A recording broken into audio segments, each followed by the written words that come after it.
मेरे प्यारे बच्चों, क्लास 9 में एक बार फिर से आप लोगों का स्वागत है। कि जैसा कि आप लोग जान रहे हैं कि हम लोग छठा अध्याय को अभी पढ़ रहे हैं। छठे अध्याय में हम लोग 6.1 को बना चुके हैं।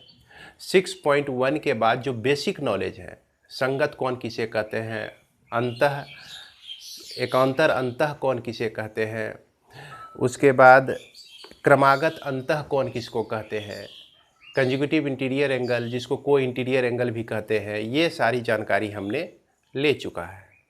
आइए बच्चों, इसको हम लोग आगे बढ़ाते हैं और आज हम लोग सॉल्व करने जा रहे हैं एक्सरसाइज 6.2 को सॉल्व करने जा रहे हैं। तो मैं पिछले क्लास को एक बार फिर से रिमाइंड कर देता हूँ। अगर आप पिछले क्लास में शामिल नहीं हुए हैं, पिछले क्लास के वीडियो को आपने नहीं देखा है, तो निश्चित रूप से पहले आप उसको देख लें, तभी इस क्लास को अटेंड करें। तो इसमें हमने बताया था कि ये समांतर रेखाएं होती हैं, तो इसमें एक ट्रांसवर्सल होता है। यह जो कोण है, यह अल्टरनेट इंटीरियर एंगल होता है, जिसको हम लोग अंतः एकांतर कोण कहते हैं। इसके बाद यह जो आपका होता है इस तरह से, ये एंगल और ये एंगल 1, 2, इसको हम लोग संगत कोण कहते हैं। उसके बाद यह जो आपका एंगल है 1, 3 और 4, यह आपका एकांतर अंतः कोण कहलाता है। क्या कहलाता है? एकांतर अंतः कोण कहलाता है। तो अब इससे रिलेटेड आपका जो प्रश्नावली 6.2 है, एक्सरसाइज 6.2 है, आज हम इसको सॉल्व करेंगे। तो सबसे पहला क्वेश्चन आप देख सकते हैं कि आकृति 6.28 में x और y के मान को ज्ञात कीजिए। दर्शाइए कि AB समांतर CD है। तो सबसे पहले हम लोग इसके फिगर को बनाते हैं। इसमें देखिए एक लाइन इसी तरह से, चलिए इसी को हम मान लेते हैं AB दिया गया है। उसके बाद यह आपका एक लाइन CD दिया गया है आपका।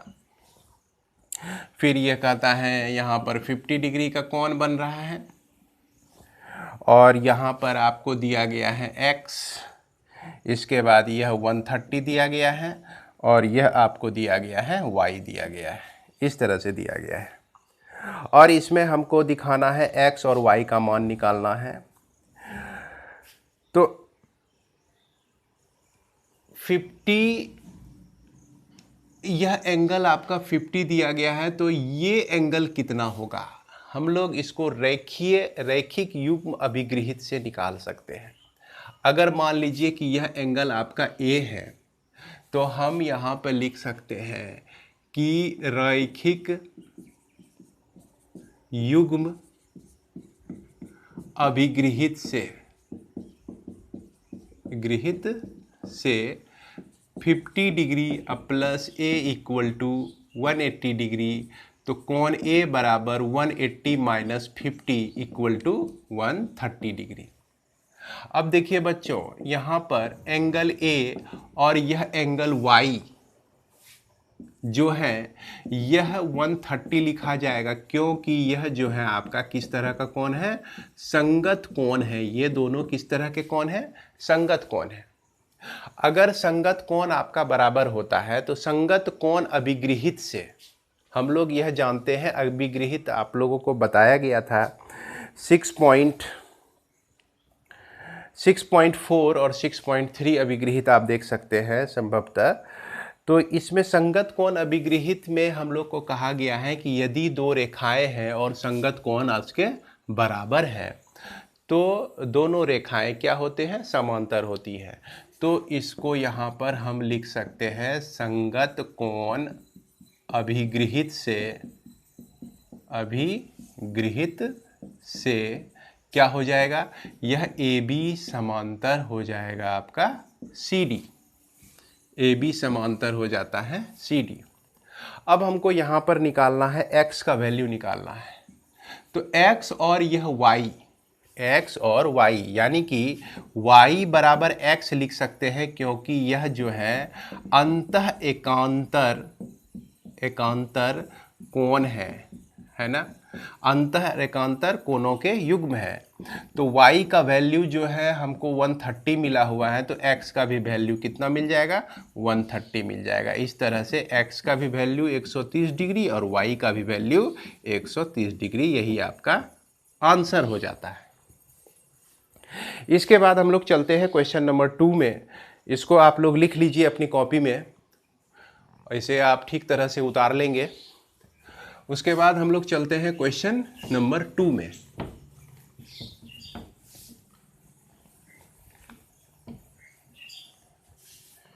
क्वेश्चन नंबर 2 में दिया गया है कि आकृति 6.29, इसमें 3 लाइन दिया गया है, ए बी, फिर उसके बाद यह सी डी, उसके बाद यह आपका ई एफ, और एक ट्रांसवर्सल आपको इस तरह से दिया गया है इसमें। और इसमें कहा गया कि यह एंगल आपका x है, यह एंगल y है, और उसके बाद यह एंगल आपका z है। तीनों लाइन पैरेलल है और y/z गिवन में हम लिखेंगे, दिया गया है y/z इक्वल टू 3:7, यानी 3:7। तो x का मान ज्ञात करें। तो निकालना है क्या, x का मान आपको ज्ञात करना है। तो x का मान ज्ञात करने के लिए हम यहाँ पर देख रहे हैं कि y और z का जो अनुपात दिया गया है, यह दिया गया है 3:7। उसके बाद देखा जाए बच्चों कि y और z मिलकर कितना होता है, इस पे हम लोग विचार करें। अगर ये y है तो आपका यहाँ भी y हो जाएगा, है ना।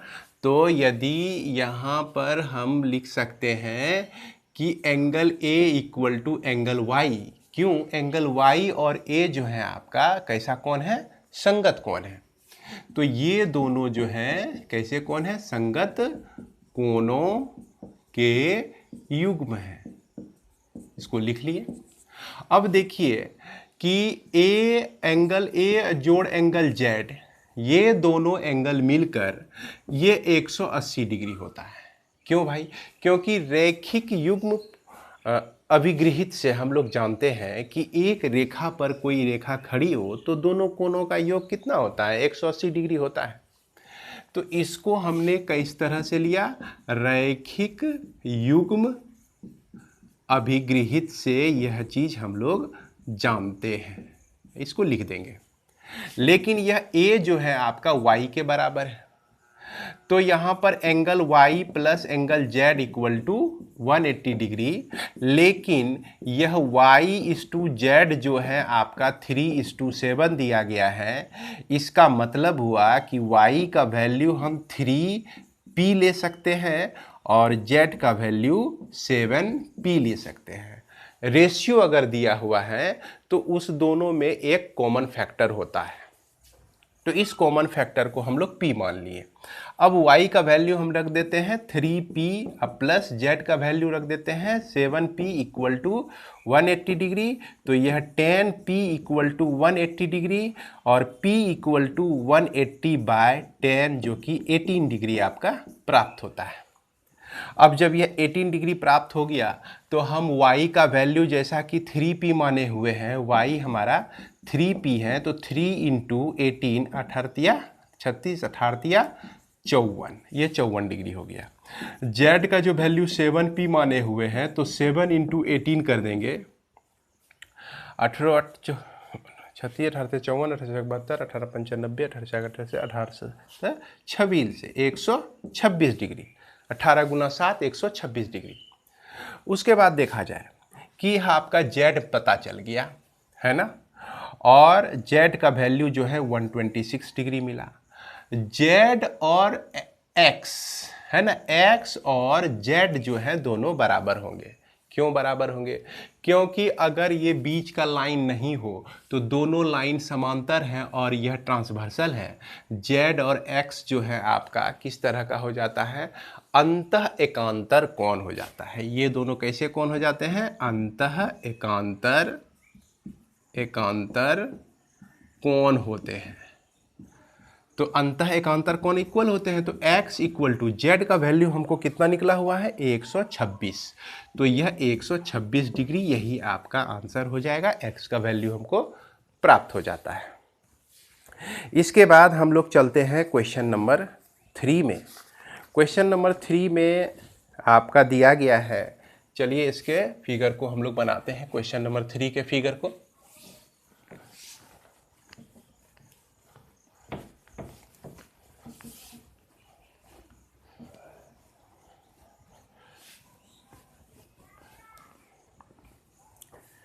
क्वेश्चन नंबर 3 में ए और बी, ए बी एक लाइन है आपका, ए बी एक लाइन है और उसके बाद यह सी डी एक लाइन दिया गया है।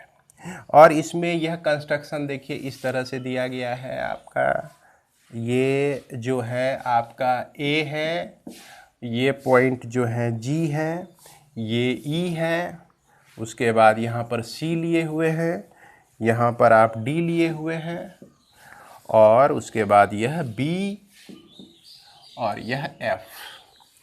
इसमें क्या क्या दिया गया है, कहा A B parallel to C D, चलिए दिया गया है इसमें A B parallel to C D दिया गया है। उसके बाद E F perpendicular to C D भी दिया गया है और एंगल जी ई डी देख रहे हैं, जी ई डी ये है आपका angle G E D equal to 126 degree दिया गया है, यह 126 डिग्री दिया गया है। इसमें आपको निकालना है ए जी ई, एंगल ए जी ई निकालना है। चलिए ए जी ई जो है इसको हम लोग ए मान लेते हैं, है ना। उसके बाद आपको निकालना है एंगल जी ई एफ निकालना है, इसको हम लोग बी मान लेते हैं। तो चलिए फिगर में देखते हैं जी ई एफ, ये आपका है जी ई एफ जिसको हम लोग बी माने हुए हैं। इसके बाद आपको निकालना है एफ जी ई, एंगल एफ जी ई निकालना है जो कि चलिए सी मान लेते हैं हम लोग, जो आपको दिख रहा होगा एफ जी ई, ये रहा आपका सी मान लिया। अब इस सारे एंगल को आपको निकालना है, इस तीनों एंगल को निकालना है। तो बच्चों इसमें आप देख सकते हैं कि यह आपका टोटल 126 डिग्री का है और यह यहाँ पर परपेंडिकुलर है तो 90 डिग्री का है। तो b प्लस 90 मिलकर क्या हो जाएगा, है ना, b plus angle b plus 90, ये दोनों मिलकर 126 हो जाएगा। इसके बाद एंगल B को हम लिख सकते हैं 126 माइनस 90 जो कि 36 डिग्री आपका प्राप्त हो जाता है। चलिए B हमको मिल गया, है ना, B का मान कितना निकल गया आपका 36 डिग्री निकल गया। इसके बाद हम लोग चलते हैं, यह 36 डिग्री निकल गया, यह आपका 90 डिग्री है, परपेंडिकुलर है तो 90 है। C और B ये आपका यहाँ पर एक ट्रायंगल बना रहा है। तो in triangle ji F E या जी ई एफ में यह angle C plus 90 plus angle B मिलकर 180 डिग्री हो जाएगा, है ना। या नहीं तो हम इसको इस तरह से भी ले सकते हैं, क्योंकि हमको यहाँ पर लगाना है सिर्फ जो चीज़ हम लोग जानते हैं, ट्रायंगल के तीनों एंगल का योग 180 डिग्री होता है, ये अभी नहीं पढ़े हैं। तो यह देखिए बच्चों, यह आपका ये एंगल और ये एंगल जो है अल्टरनेट इंटीरियर एंगल है, यानी एकांतर अंतः कोण है।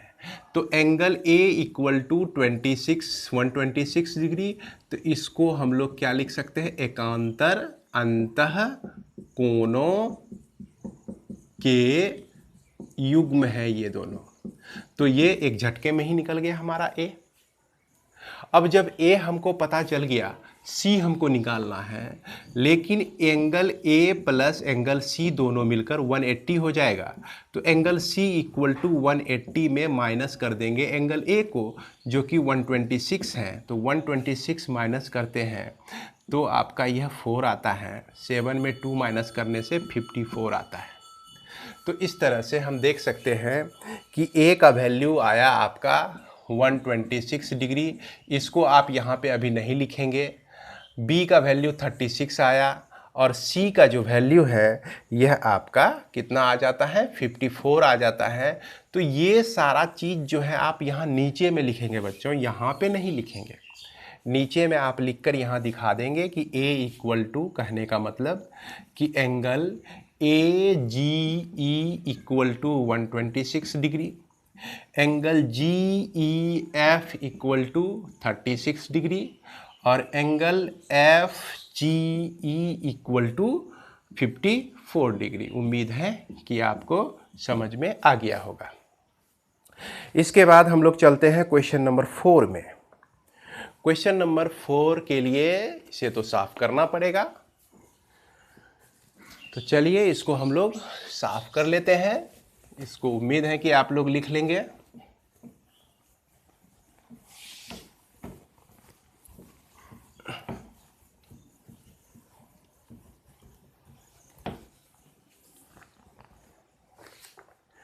क्वेश्चन नंबर 4 में देखिए क्या कह रहा है कि आकृति 6.31 दिया गया है और PQST आपका जो है पैरेलल लाइन है।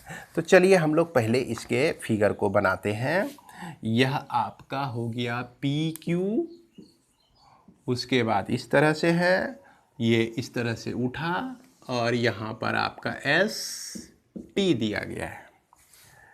इसके बाद PQR ST और यह जो एंगल है यह 130 डिग्री दिया गया है, इस तरह से दिया गया है। इसमें जो कुछ दिया गया है उसको लिख लेते हैं। Given PQ parallel to ST, angle PQR equal to 110, ये एंगल दिया गया है आपका 110। उसके बाद एंगल RST जो है 130 दिया गया है और आपको निकालना है QRS निकालना है, QRS निकालना है क्या होगा, यानी QRS ये आपका क्या होगा, इसको निकालना है। तो इसको सॉल्व करने के लिए हम लोग क्या करते हैं कि एक पैरेलल लाइन ड्रॉ करते हैं R से होकर। क्या ड्रॉ करते हैं, पैरेलल लाइन। तो यहाँ पे लिख देंगे कि X PQ समांतर ST समांतर XY एक है ना, XY एक रेखा R से होकर खींचा गया, खींच दिए हम लोग।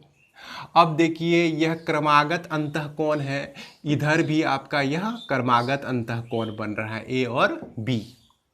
तो 110 जोड़ एंगल A बराबर 180 डिग्री, क्योंकि यह क्रमागत अंतःकोण है ना।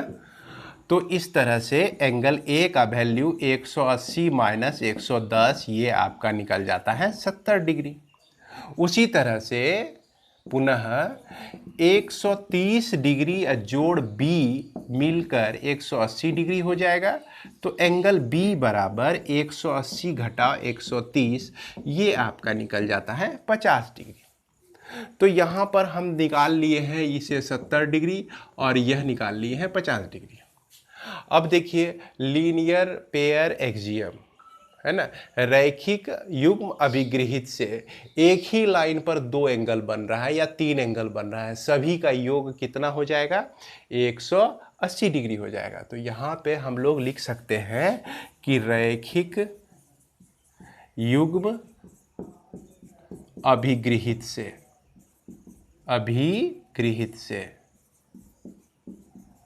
तो रैखिक युग्म अभिगृहित इसमें क्या होता है कि ये एंगल A और यह एंगल, ये एंगल आपका एक पार्ट हो गया आपका यहाँ से लेके यहाँ तक और दूसरा पार्ट यहाँ से यहाँ तक। चूंकि युग्म में दो ही एंगल होते हैं तो इस दोनों को मिला के एक समझ गए और इसको हम एक समझ गए। तो यहाँ भी हम इस तरह से इस्तेमाल कर सकते हैं। तो यहाँ पर क्या हो गया 70 डिग्री जोड़ ये आपको QRS निकालना है, एंगल QRS जोड़ 50, ये सब मिलकर 180 डिग्री के बराबर। तो एंगल क्यू आर एस बराबर 180 घटा 120 बराबर 60 डिग्री। तो इस तरह से हम देखते हैं कि यहाँ पर आंसर कितना आता है, 60 डिग्री आता है। इसके बाद हम लोग चलते हैं, ये आपका क्वेश्चन नंबर कौन सा था, ये क्वेश्चन नंबर 4 था, क्वेश्चन नंबर 4 था यह। अब हम लोग चलते हैं क्वेश्चन नंबर 5 में।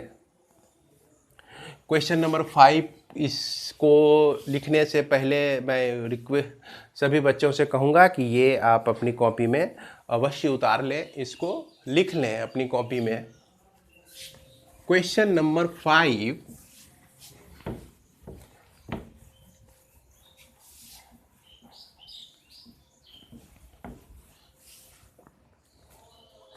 क्वेश्चन नंबर 5 में देखिए आकृति दिया गया है जिसमें A B parallel to C D दिया गया है। तो चलिए बच्चों हम देखते हैं, बुक पर नज़र डालेंगे। A B parallel to C D, A B parallel to C D, हाँ रख दो यहाँ,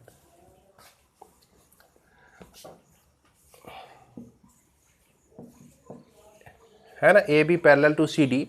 और इसमें ए पी क्यू जो है 50 डिग्री दिया गया है। ए पी क्यू यहाँ है आपका, और यह आर है, यहाँ पर यह 50 डिग्री दिया गया है, ये आपका 127 डिग्री दिया गया है, और यहाँ पर यह x दिया गया है, और यह आपका y दिया गया है। इस तरह से ये दिया गया है। तो x और y का मान ज्ञात करना है, x का मान ज्ञात करना है, y का मान ज्ञात करना है। तो इसमें जो भी दिया गया है उसको हम लोग नोट कर लेते हैं। A B parallel to C D दिया गया, उसके बाद A P Q equal to 50 degree दिया गया, उसके बाद P R D equal to 127 degree दिया गया है, और x का वैल्यू निकालना है और y का वैल्यू निकालना है बच्चों, बस इसी तरह से। अब क्या करते हैं हम लोग, इसको निकालने के लिए फिगर को ध्यान से देखिए, फिगर में ही सारा आंसर आपको मिलेगा। यह 50 और यह x, ये दोनों जो एंगल है आपका संगत एकांतर अंतःकोणों के युग्म है।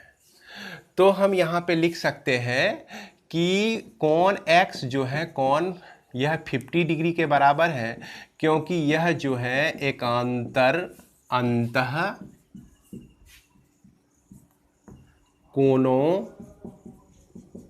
के युग्म है ना। तो निश्चित रूप से x का वैल्यू हमको पता चल गया, x का मान तो एक झटके में निकल गया। अब यहां पर y का वैल्यू हमको देखने के लिए क्या करना पड़ेगा, y का वैल्यू देखने के लिए देखिए, ये लाइन और ये लाइन एक ट्रांसवर्सल हो गया, और ये दोनों जो है आपका पैरेलल ऑलरेडी दिया गया है। तो ये 127 और 50 और y दोनों मिलकर 127 के बराबर होगा, क्योंकि ये भी जो है कैसा कोण है, एकांतर अंतः कोण है।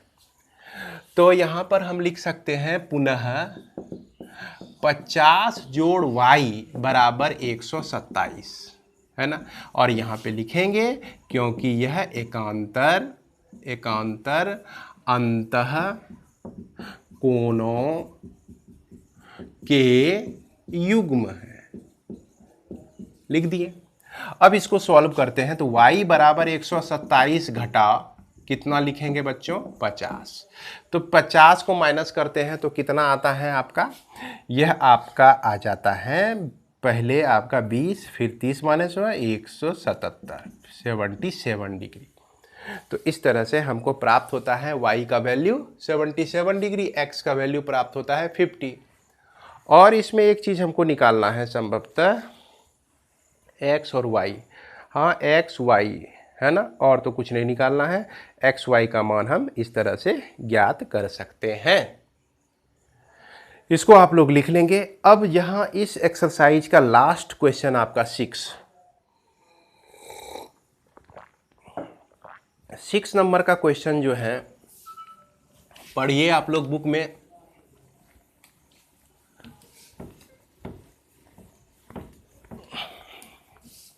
और समझने की कोशिश कीजिए।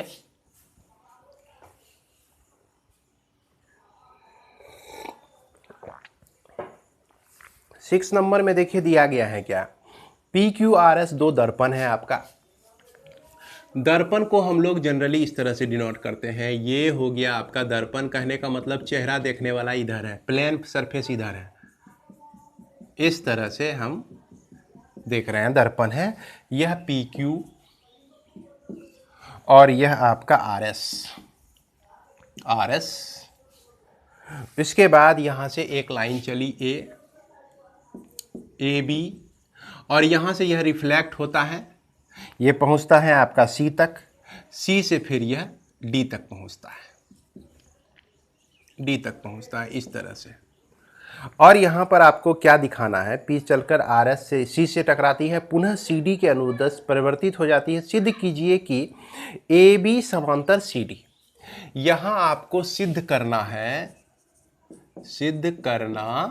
है AB समांतर CD सिद्ध करना है। तो परावर्तन के नियम से हम लोग जानते हैं कि आपतन कोण परावर्तन कोण के बराबर होती है। तो यहां पर चलिए एक हम लंब लेते हैं, इस तरह से लंब ले लिए, एक परपेंडिकुलर लेते हैं जिसको हम लोग नॉर्मल कहते हैं, एक नॉर्मल यहां ले लिए हम लोग और एक नॉर्मल यहां पे ले लेते हैं। नॉर्मल मतलब अभिलंब। B तथा C से होते हुए अभिलंब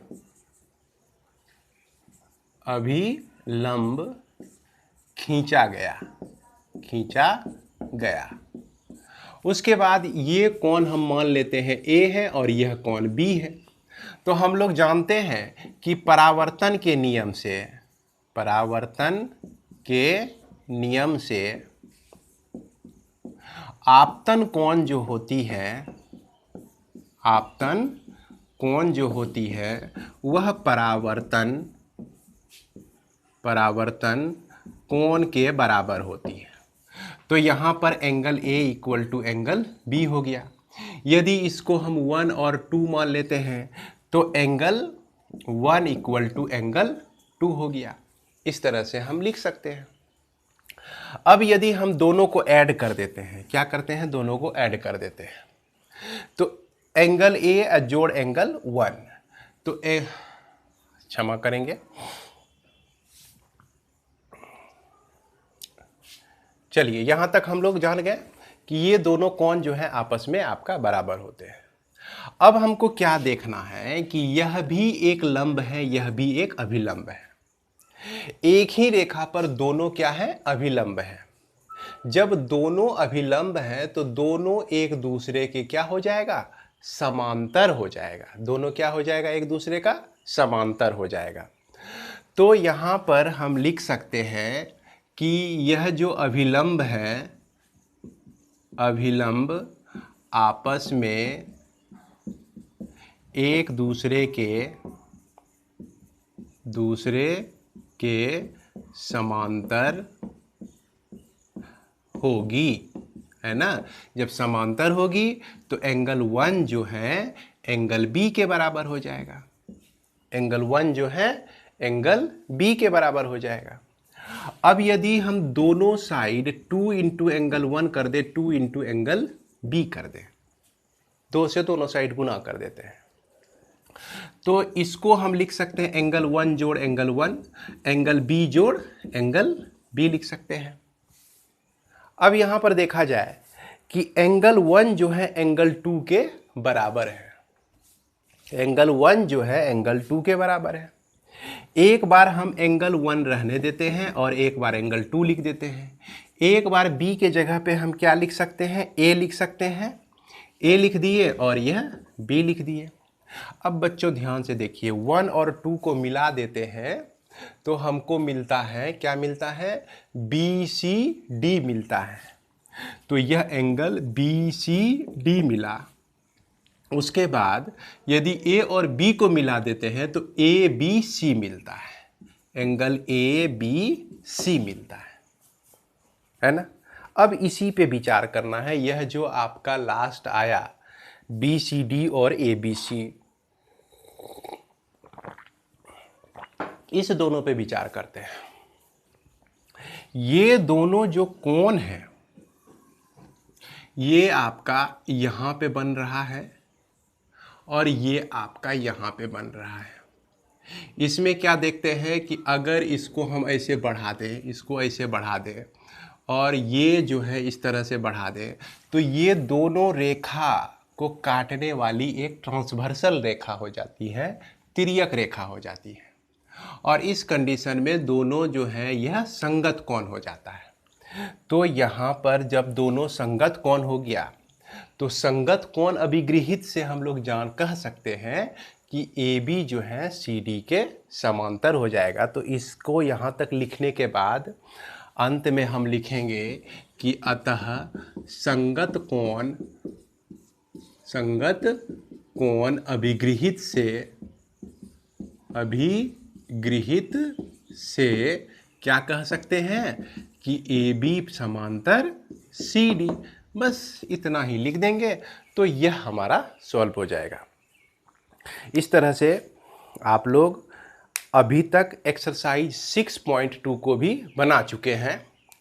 और चूंकि यह ज्योमेट्री का पोर्शन है, बच्चों के लिए यह बहुत भारी होता है, तो मैं आप लोगों से यह रिक्वेस्ट करूँगा, आग्रह करूँगा कि आप लोग जो है इसको ठीक तरह से समझने की कोशिश करें और बार बार इसको बनाए भी। एक बार समझ के दूसरी बार अपने से बनाने का प्रयास करें, तभी यह आपको पूरी तरह से समझ में आ सकता है। तो बच्चों, अगले क्लास में मिलने के पहले तक आप लोगों का धन्यवाद। आप लोग पढ़ते रहें। जय हिंद।